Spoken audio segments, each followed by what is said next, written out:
Cleveland promised a turning point and got a public meltdown instead. After a 41-17 gut punch to the Ravens, the Browns didn't just lose a game, they set off a chain reaction that put the entire organization under a floodlight. Fans who showed up expecting the future walked out asking who's actually in charge. Broadcasts replayed the same question in different words. If the offense is sinking, why is the most electric name on the roster still watching from the sideline? Then, the whispers started. Rumors suggest a late-night message from Shedeur Sanders lit up timelines and flipped the conversation from patience to pressure. Reports claim phones rang across the building, from the locker room to the owner's suite, as the narrative escaped Cleveland's control. This felt bigger than post-game frustration. It felt like a crack in the foundation. Coaches defending the process, veterans demanding a spark, and a fan base uniting around one simple idea: start the future now. Because this isn't just football anymore. It's money, momentum, and the kind of spotlight you can't hide from. And what happened next? Changed everything. The scoreboard told one story, but the cameras caught another. Cleveland's 41-17 collapse against the Ravens wasn't just another loss. It was the moment the bottom fell out. From the first quarter, Baltimore looked like a team on a mission. Lamar Jackson carved the Browns apart with clinical passes and back-breaking scrambles, moving through the defense like a magician working a routine he'd practiced 1,000 times. Every possession felt like a highlight reel for the Ravens and a horror show for Cleveland. Meanwhile, the Browns' offense was stuck in mud. Joe Flacco's arm, once trusted, now floated passes into waiting defenders. 3 interceptions, including a humiliating pick six, left fans booing before halftime. Dillon Gabriel's relief effort wasn't better. 2 quick 3-and-outs and a ball tossed directly into the chest of a Ravens linebacker. Every drive looked the same. Missed reads, wasted chances, and a team unraveling in real time. But the real image that burned into memory wasn't on the field. It was Shedeur Sanders on the sideline, helmet in hand, jaw tight, watching his teammates drown while he stayed chained to the bench. Cameras lingered on his face after every turnover, his frustration shifting from disbelief to fire. When Flacco tossed his final interception, Sanders approached a coach as if to say, "Let me in." Stefanski waved him away. That moment felt like the match strike. By the final whistle, the scoreboard flashed 41-17, but the loss was bigger than points. Fans filed out early, chanting Sanders' name. Social media lit up within minutes. Hashtags calling for Stefanski's job, calls for Sanders to start, outrage at the wasted night. The Browns didn't just lose a divisional game. They lost the trust of their fans and perhaps the control of their own locker room. This was the breaking point. Sometimes a season doesn't turn on a play. It turns on a post. According to multiple speculative reports circulating after the Ravens debacle, Shedeur Sanders may have quietly flipped the Browns' internal chaos into a national spectacle with one short, furious outburst online. The alleged Instagram Live, barely 20 seconds long, wasn't polished, wasn't scripted, but it cut deeper than any press conference soundbite. In the clip, Sanders is rumored to have said, "I told y'all this ain't on me, this on them. I was ready. The guys know I was ready. And we lost because I wasn't out there. Point blank, period." If true, it was the kind of statement that doesn't just echo, it detonates. Fans didn't hear the usual rookie humility, they heard defiance. A young quarterback breaking ranks to say out loud what thousands were already typing online. The Browns weren't losing because of inexperience. They were losing because their coaches refused to unleash their most electric player. Speculation swirled instantly. Some insiders whispered that Sanders had planned this for weeks, biding his time as Stefanski clung stubbornly to veterans while the offense flatlined. Others suggested it was pure emotion, A boiling point reached after watching another blowout from the bench. Either way, the effect was the same. The video spread like wildfire, clips reposted across X, TikTok, and YouTube within hours. The hashtags told the story. Hashtag Justice for Shedeur and hashtag Fire Stefanski trended nationwide. Fans who once argued barely over quarterbacks suddenly stood united. For a city that's endured decades of heartbreak, this wasn't just another outburst from a frustrated rookie. It felt like a rallying cry, a flashpoint where the people picked their quarterback and turned on their coach. But here's where the speculation deepens. Was this Sanders' own doing, or the first shot in a larger power play guided by voices behind the scenes? That's what had executives in Cleveland pacing long after the feed went dark. What played out on the field against Baltimore was embarrassing. What unfolded afterward inside the Browns facility was explosive. Verified accounts from beat reporters described a locker room split down the middle. Several offensive skill players, receivers, and backs who'd been grinding all season with little to show openly told media off record that everybody knows Shedeur is the guy. To them, watching Joe Flacco and Dylan Gabriel stumble through turnovers while the rookie held a clipboard felt like sabotage. Defensive leaders, meanwhile, tried to hold the middle ground. They reminded teammates that it's a team game, not just a quarterback issue. But privately, even some defenders admitted the constant offensive collapses were breaking morale. One veteran was quoted saying, "We can't keep putting out fires while the offense pours gasoline on the blaze." Here's where the rumors intensify. Multiple insiders claim that moments after the game, head coach Kevin Stefanski was confronted by players in the locker room. It wasn't a full mutiny, but it was close. Heated questions about why Sanders hadn't been given even a series in a blowout loss. Reportedly, Stefanski bristled, holding the line on development timelines and sticking to the plan. That response, according to whispers, only deepened the frustration. At the same time, reports say owner Jimmy Haslam cornered Stefanski in his office, demanding to know why Sanders wasn't playing.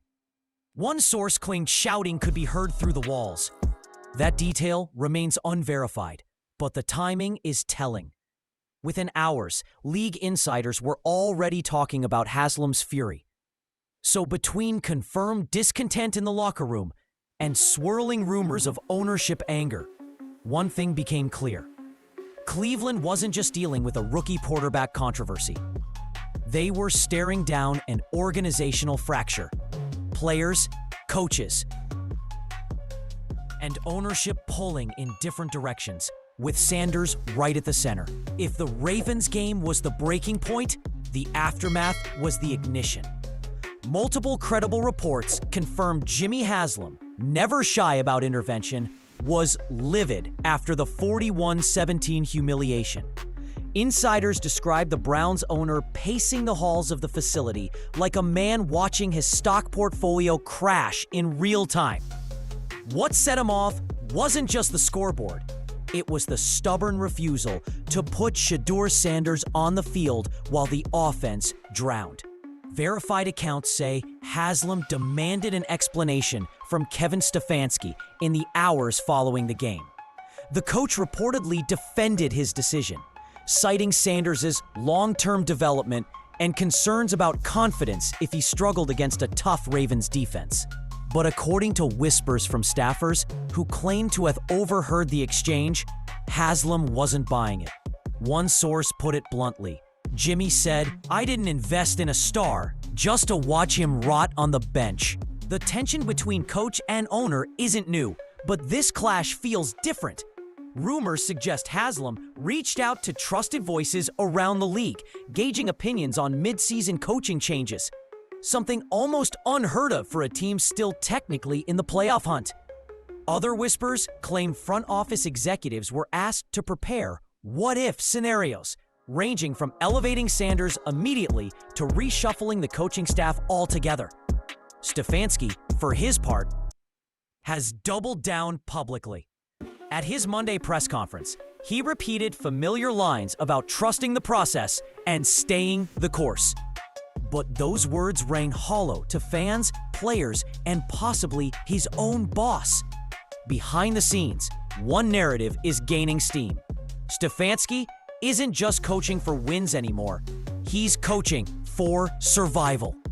And while that power struggle rages upstairs, the ground floor, Cleveland's locker room, keeps getting shakier. By Monday morning, the Cleveland Browns weren't just a football story. They were a national scandal. Sports networks across the board opened their shows with one headline: "Why isn't Shedeur Sanders starting?" The numbers made the outrage louder. TV ratings for the Ravens game collapsed after halftime, and reports say advertisers were already pressing the league with questions. On ESPN's First Take, Stephen A. Smith didn't mince words. The Browns have their future right there in uniform, and they're wasting him. That's football malpractice. On FS1, Colin Cowherd called it the most self-destructive coaching decision of the season.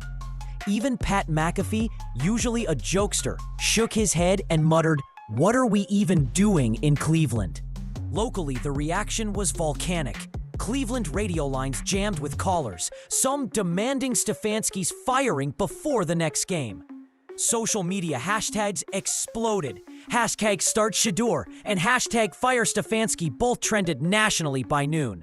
The viral clip of Sanders' Instagram Live, just 20 seconds long, was replayed millions of times, dissected frame by frame like the Zapruder film. And then came the fans themselves. Reports confirmed that a group of season ticket holders was organizing a protest outside the Browns' headquarters. Flyers circulated online with bold letters: "Let Shedeur play or we walk." Angry videos from fans at the stadium also went viral, including clips of Sanders jerseys being tossed back at merchandise stands. One vendor told a local reporter, "I had 5 people in a row ask for refunds." Verified journalists captured the chaos, but rumors only amplified it. Whispers of locker room division leaked out, fueling the frenzy. And just like that, the Browns weren't fighting only the Ravens. They were fighting their own fans, their local media, and the national spotlight. When a franchise spirals, the fallout usually stays local. But this time, the storm reached Park Avenue, home of NFL headquarters. Verified reports confirmed that league executives were closely monitoring the Browns' quarterback controversy, concerned about the optics of benching a rookie who had become one of the most marketable young faces in football before even taking a regular season snap. One insider described the situation as a potential ratings liability, and in today's NFL, that's code red. Speculation quickly filled in the blanks. Rumors suggested Commissioner Roger Goodell himself made a discreet call to Browns ownership, not to dictate strategy outright, but to remind them of the stakes. The NFL had invested heavily in Sanders. He was featured in national promos. His jersey sales ranked among the top 10 league-wide, and his family name carried crossover appeal that most rookies could only dream of. According to whispers, Goodell raised concerns about viewership, merchandising, and protecting the league's entertainment product. Other sources hinted at broader league unrest. Rival owners, particularly those who had benefited from Sanders-driven ratings in preseason, reportedly grumbled behind closed doors. Cleveland's mess isn't just their mess. One anonymous executive was quoted as saying, "It hits all of us in the wallet." The NFL Players Association also waded in, issuing a statement that stopped short of naming names, but stressed that young players deserve fair evaluation opportunities. Privately, agents began floating ideas. Was the league intervening directly?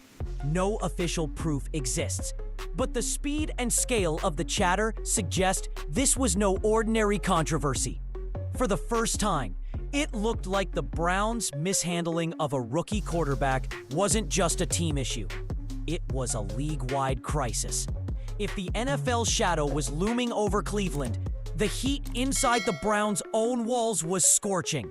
Verified accounts from team insiders confirmed that owner Jimmy Haslam was furious after the 41-17 debacle. Not just at the loss itself, but at the optics. His prized rookie, Shedeur Sanders, sat on the sideline while Joe Flacco and Dylan Gabriel floundered on national television.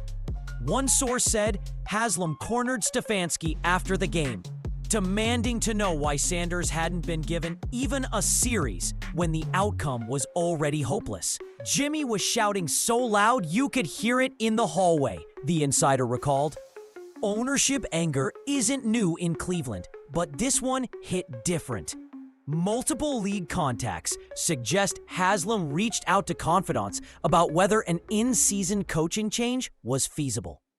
While nothing concrete has been decided, the whispers point to a growing impatience.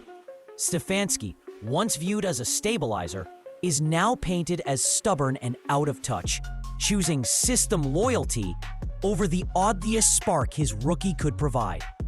Speculation has only fueled the fire.